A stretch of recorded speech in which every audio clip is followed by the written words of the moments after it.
Before we get into the video, a quick aside. From June 20th to July 20th, my Etsy shop will be donating 100% of the profits from most items to the American Civil Liberties Union, or the ACLU. Black lives matter, but we as Americans and as people of the world have not been acting like it for far too long. Police brutality, mass incarceration, and housing and education inequalities are all examples of racism that have embedded themselves into our culture. It will take as many of us as possible fighting to dismantle them. If you are interested in supporting my efforts, the link to my Etsy shop is in the description box down below. Thank you. And back to the video you clicked on. Hi, welcome to Crochet Witchcraft, where we take some yarn and with the wave of a wand or a crochet hook, we make something amazing. My name is Sarah, and I'm so happy you could join me today. Welcome to episode 5 of my Crochet Basics series, Crochet Made Clear. Let's get started. Crochet Witchcraft is a channel dedicated to sharing my love of crochet, teaching friends and family the basics, and to learn from you as well. Get hooked by clicking the subscribe button and the notification bell so you never miss a video. A couple episodes ago, we talked about how yarn can come in a variety of thicknesses, and those yarns are categorized by what is called as yarn weights. If you missed that video, take a click at the iCard up above. In this video, what we're going to be talking about is what kinds of fibers make up the yarn. This is also known as the yarn content. Now, yarn can either be made up of one type of fiber or be a blend of different fibers. So some of the examples I have today are both of those examples. So some of them are just made up of one thing, some of them are made up of up to 3 things, and this is common. The yarn label will always put it down as a percentage as far as what material is made up of, just like your clothes would be. So when we're talking about yarn content, we can basically break them up into 2 categories. We can look at natural fibers or synthetic or man-made fibers. That natural category can get broken up into the source, whether it is an animal source or a plant source. We're going to look at animal sources first.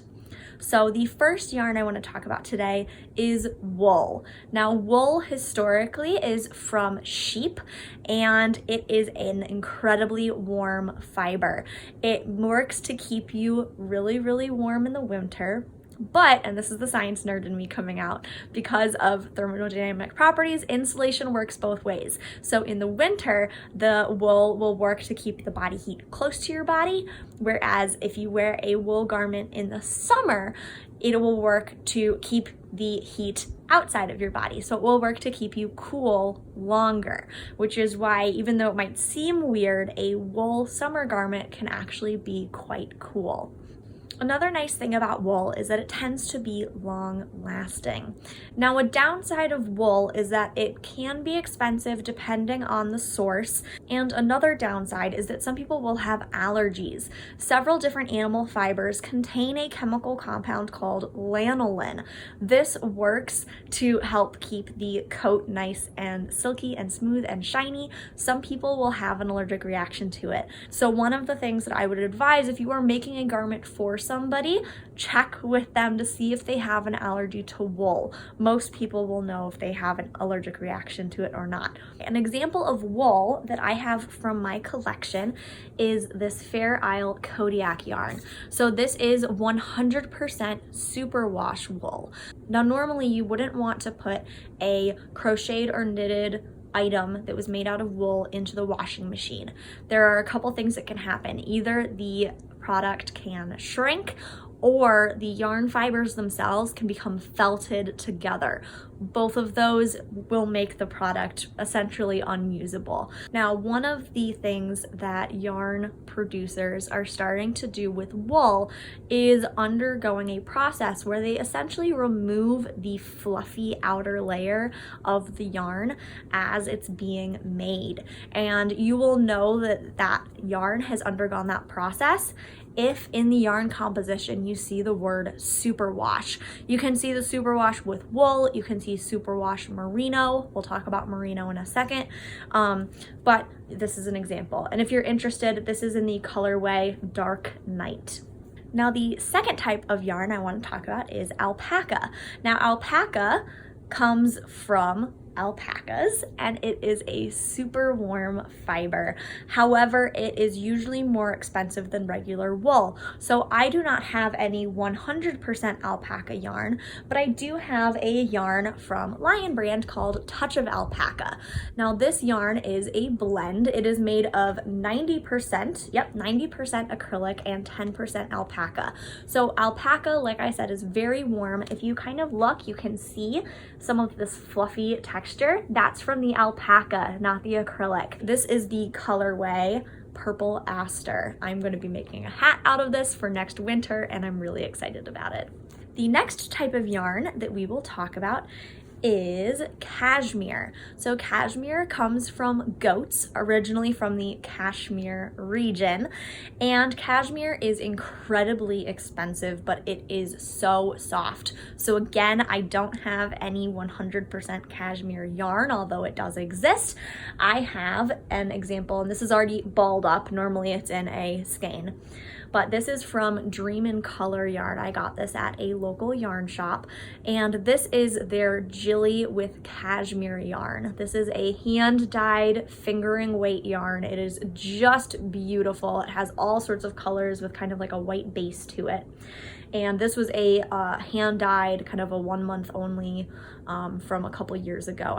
I'm just now found the perfect project to use it for. So this yarn content is 70% superwash merino wool, 20% cashmere, and 10% nylon. Now, even though this contains superwash merino wool, the yarn washing directions are to hand wash. So that is a thing to remember, is even if something says that it contains superwash, you need to still check the washing directions. It might not be machine washable. All right, so as promised, the next yarn that we are going to talk about is merino wool. Now, merino wool is still a wool. It still comes from sheep, but it comes from a specific breed of sheep. A lot of yarn addicts will say that merino wool is kind of the best of the best. It is incredibly soft, it is warm, it is gorgeous to work with.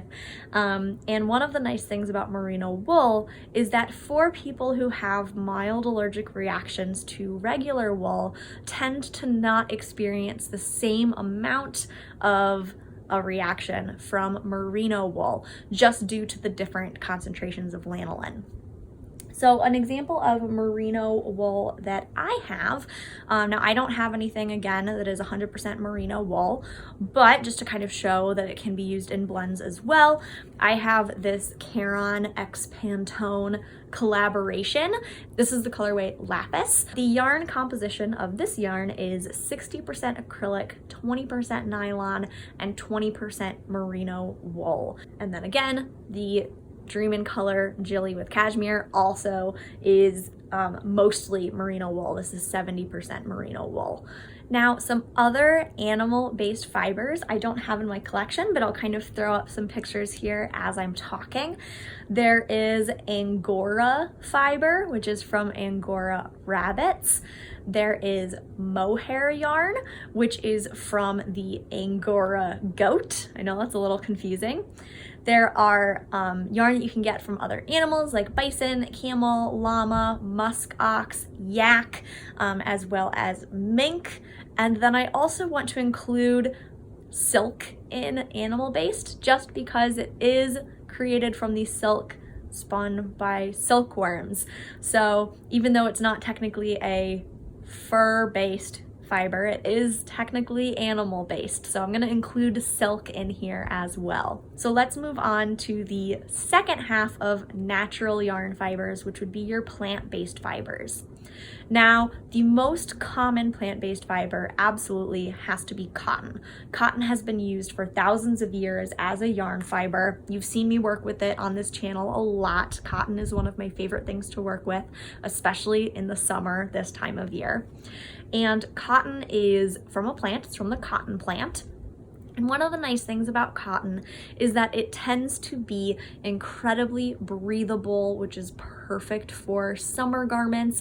It is light. And another nice thing about cotton is that you can use it to make things that you would use in the kitchen that would be exposed to high levels of heat. If you were to try to use a synthetic fiber to make something like a hot pad or pot holders or even just a towel that might come in contact with heat at some point, all of those synthetic fibers will melt under those temperatures. Another thing about cotton is it is absorbent. So using cotton is incredibly popular just because it is probably one of the more cost-effective natural fibers to work with. Now this is Lily Sugar and Cream in the colorway Sun-Kissed Bronze, and this is 100% cotton. The next plant-based fiber I want to talk about is bamboo. Bamboo has been increasing in popularity over the last couple years, and I'm excited for it. One of the nice things about bamboo is that it is renewable, meaning that you can harvest bamboo over and over and over without killing the plant, which means that you're going to be able to take in a larger amount of product than if you had to start from scratch every single time you wanted to make a new harvest. So that's one of the things that excites me about bamboo. It also grows really fast. It's been thought to maybe have some antibacterial properties, which could be nice. I don't know if that's necessarily true or not, but that's just one of the things that people are talking about. Bamboo tends to produce a relatively high luster, meaning it reflects light, so it's kind of shiny. It has a nice, beautiful drape to it, and it tends to be really nice for summer garments. I am seeing so many people on Instagram right now using Lion brand yarn True Boo. This is the colorway Aqua. A couple other examples of plant-based fibers that I don't have in my collection but do exist.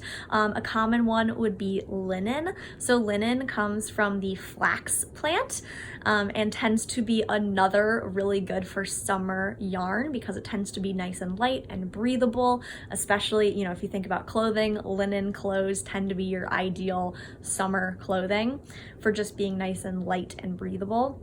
And then you can also make fiber, so for yarn, from soy and corn, although I haven't worked with either of those. So now let's move on to synthetic yarns. So one of the most common yarn types in general is acrylic yarn. I would say it's definitely the most common synthetic, if not one of the most common yarn contents out there.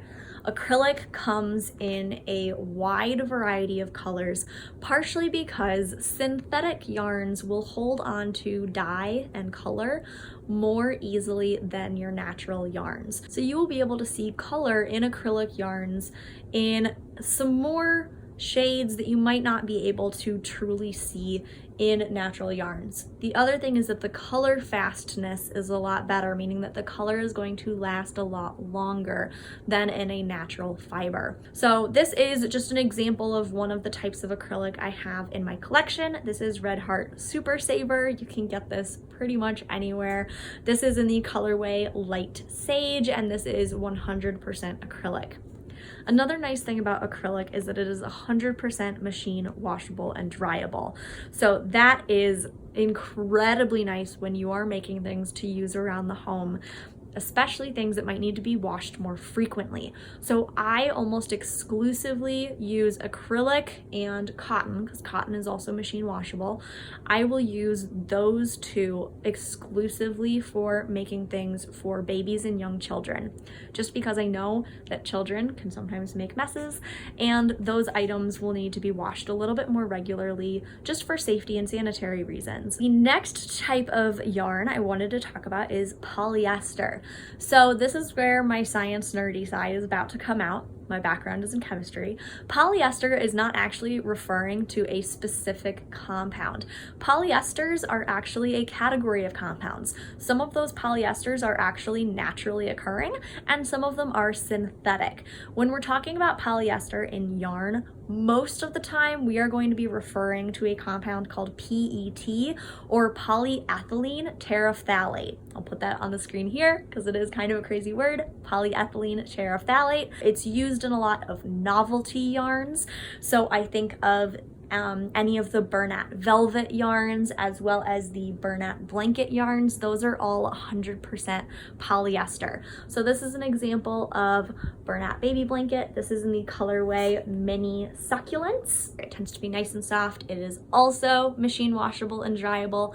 I do also really like making baby blankets out of this stuff. The next synthetic that I want to talk about is nylon. When you think of nylon, nylon is the same thing as, you know, looking at like the nylon toothbrush bristles or nylon tights. It's meant to have a little bit of stretch while not breaking. It's meant to be relatively strong. So nylon is a synthetic polyamide.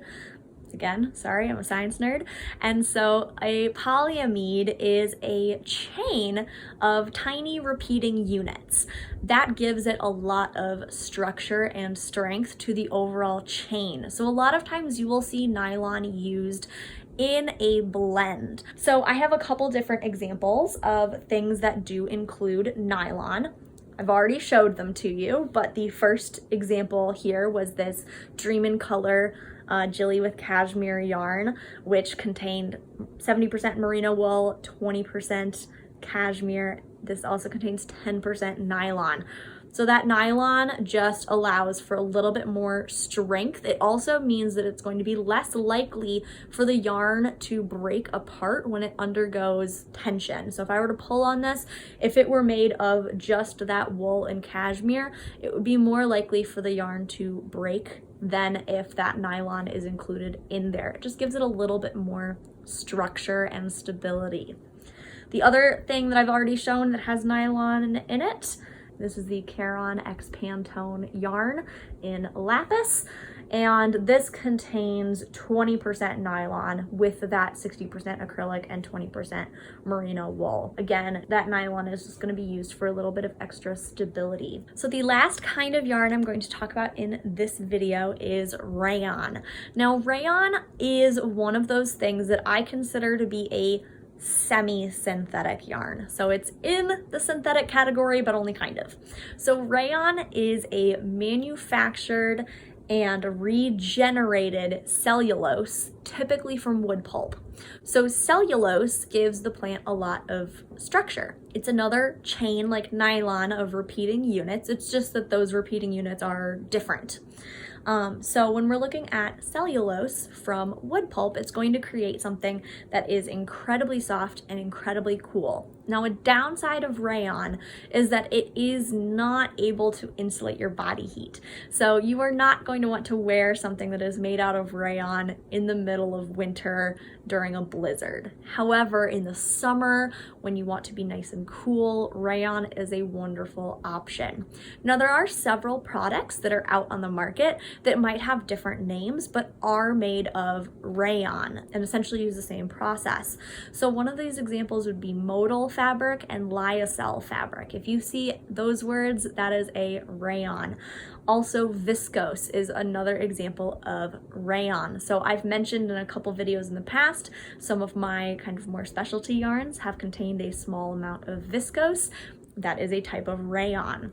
Now, this is where Lion Brand Trubu comes back in. Trubu is made up of 100% rayon from bamboo, meaning that instead of the normal process of making rayon, which is using wood pulp, this is using the cellulose from bamboo. So that's just kind of why I wanted to throw in this disclaimer that it is not a 100% bamboo yarn. It is a rayon made from bamboo yarn. Okay, so that is about it. This is the second time I've had to film this video because my camera kept dying, but hopefully I got it all in this time. If you have any questions about anything I talked about today, please leave them in the comments down below. My last question to you, especially write it in the comments down below, is what is your favorite kind of yarn to work with? I will see you in my next video. Bye.